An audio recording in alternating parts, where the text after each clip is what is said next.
大家好，我係老晉，今日繼續講關於曾國藩嘅管治。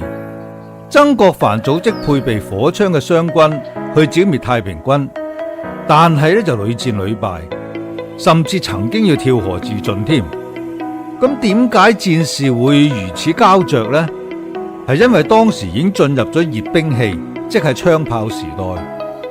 外國教會同埋軍火商已經穿插清政府與太平天國之間供應武器，歐洲各國使節甚至軍火商之間冇對拜上帝教同佢嘅教義洪秀全自稱上帝賜子荒謬之說表明立場，咁樣係令到唔少人嘅信仰偏頗，致動亂一發不可收拾。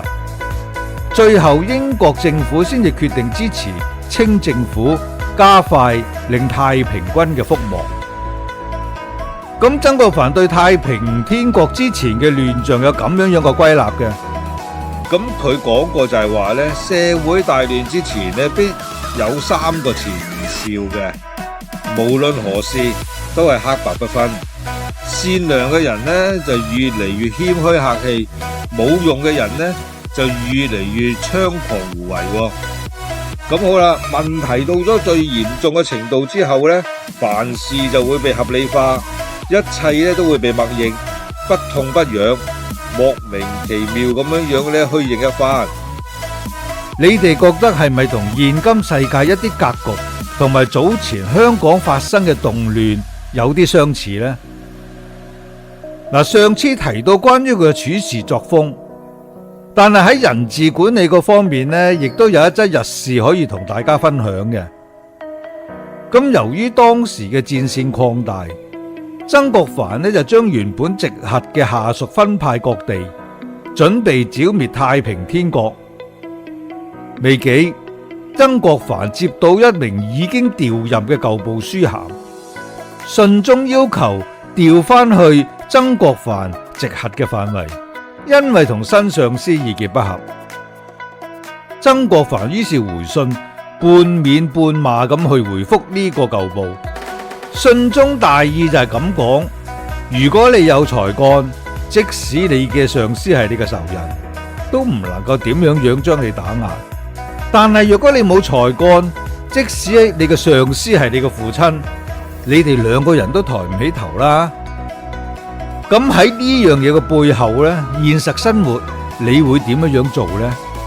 古時所謂將不專兵，兵不專將，除咗避免最終反叛嘅機會之外呢，其實最重要嘅呢就係團隊嘅磨合。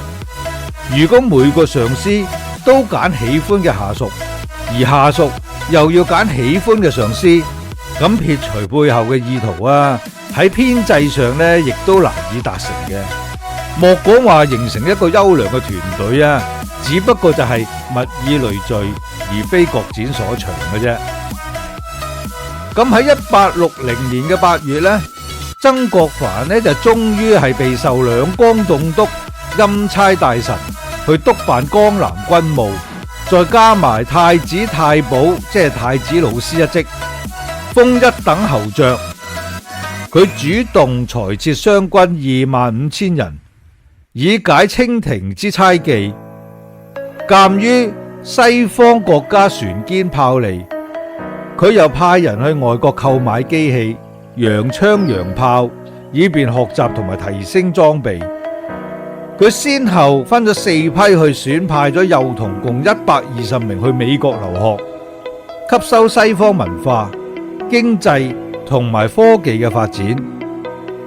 佢支持恭親王主持嘅洋務運動，大力支持地方興辦實業，提倡以平等外交方式對待洋人，從而成為慈禧太后嘅重臣啦。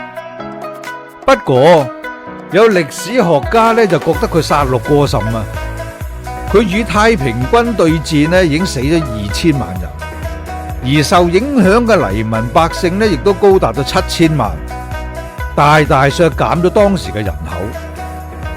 雖然挽救咗瀕臨滅亡嘅大清，但係對日後亦都造成一定嘅影響嘅。咁大家有啲咩睇法呢？歡迎你哋喺下方留言討論，下次再繼續探討佢嘅家訓同埋上人之術。我係老晉，下次再見。